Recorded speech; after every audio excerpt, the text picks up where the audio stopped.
Hello, my name is KWAME and I'm a professional musician. Today I'll be talking to you about the road to success, the road to achieving your dreams.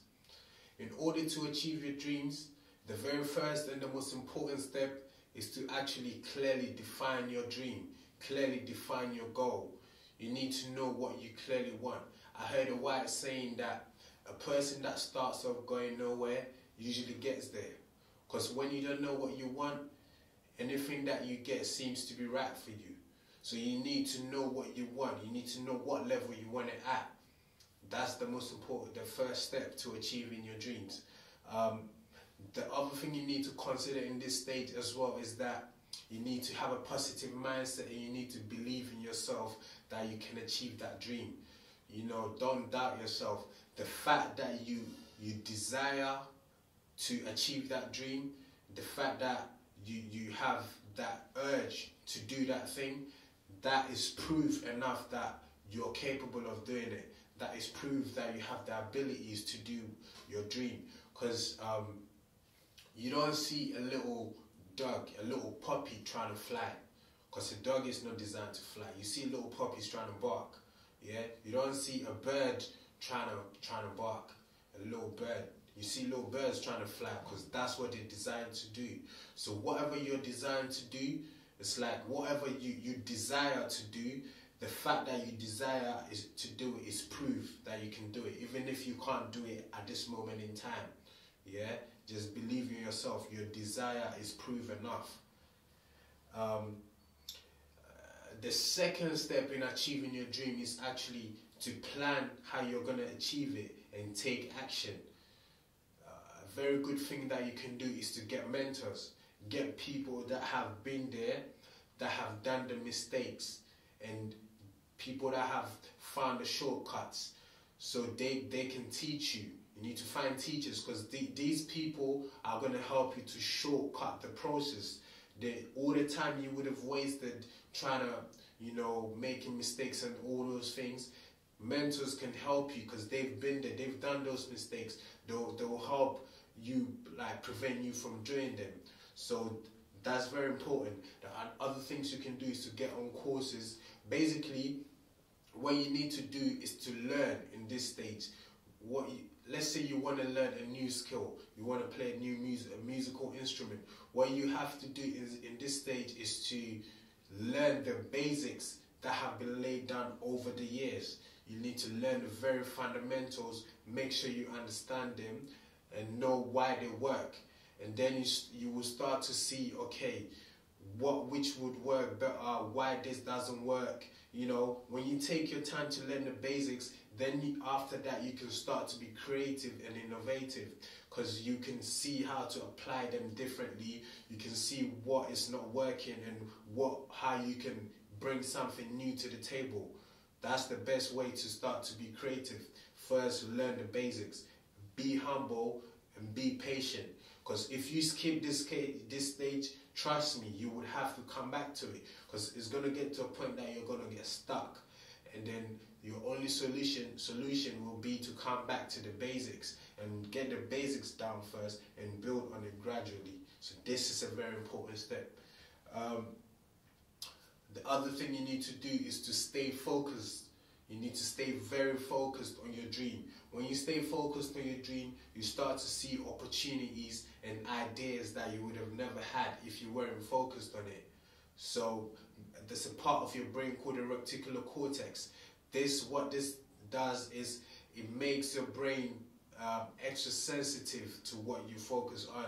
So when you stay focused on something, let's say, how many times have you had something new and then you see that's after you've had that thing, that's when you start to see that other people have it. But before you had it, you never used to see it. Another thing to do in this stage is that you need to develop self-discipline. Self-discipline is basically your ability to do the right things even when you feel like it or not. Yeah? When you got that assignment to do, self-discipline is what's gonna help you to do it, instead of you, like, maybe you want to go and chat on the phone to your friends, or you want to play video games or whatever. Self-discipline will help you to stay focused and do the right thing, do your assignment at the right time, because when the deadline hits and you haven't done it, you're in trouble, innit? So yeah, discipline yourself. You need to prepare yourself to succeed. Sometimes we tend to feel like the hardest working people or the smartest people tend to be more lucky, but that's not usually the case. The thing is that they were prepared, you know, they worked hard, or they studied hard, they were smart. So when the opportunity came, they were able to make good use of it. So you need to prepare yourself to succeed, increase your probability of succeeding. Yeah, so what you need to bear in mind is that on the road to succeeding, the road to success, you're going to face a lot of obstacles. And the biggest obstacle you're going to face is your own mindset. Yeah, your own mindset. You know, what's your mindset to failure? When you're trying to do something and you can't do it and you're failing, do you take that as proof that you're not good enough?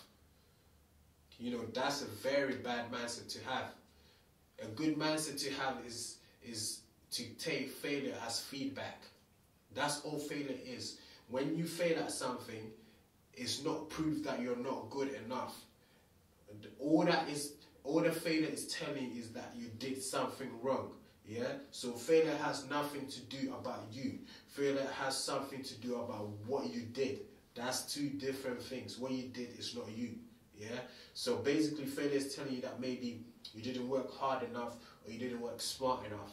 All you need to do is to go back and learn from that failure and then make good use of it. So failure is actually good sometimes. It depends on how you take it. If you take it as a bad thing, it will be bad for you. But failure is not necessarily bad. Yeah. And sometimes as well, we might see other people who feel like they're more talented than we are.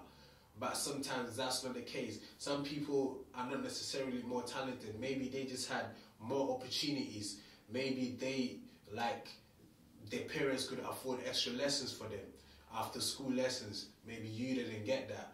So you only had to do with what you had, and that's all you had. But maybe their parents are good at maths, so their parents teach them maths at home. They get them extra lessons, and you don't have that. So don't start to feel like someone is more talented or clever than you, or, you know, just believe in yourself. Like, even if they're more talented, it's still irrelevant, yeah? Because at the end of the day, your life is about you, yeah? Like, ban everyone else, yeah? If it takes a talented person 1 hour to do something, and it takes you 4 hours to do it, if you really, really want to do it, then just do the 4 hours. Because at the end of the day, it's not about them. And talented people as well, sometimes they seem to lack the drive and self-discipline to push through when they start to find things hard. When they get into an area that they're not talented in, or that they're not used to, they start to struggle because they're not used to having to work hard.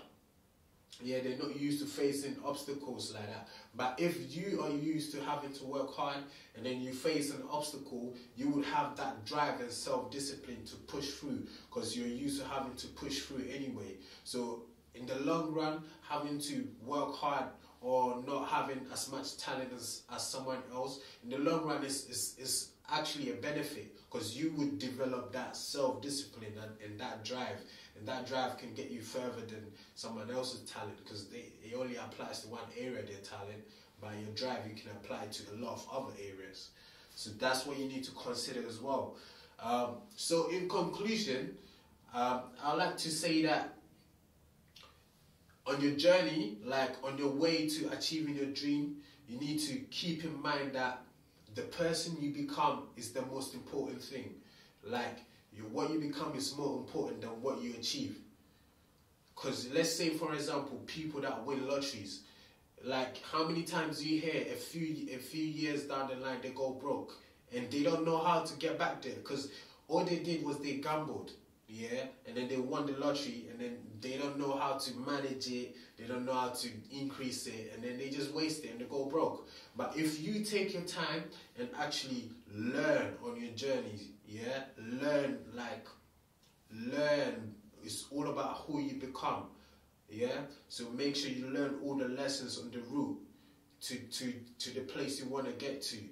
learn all the lessons, and then when you get there, even when you fall back down to the bottom, you would still know how to get back there, because you learn, and you become that person.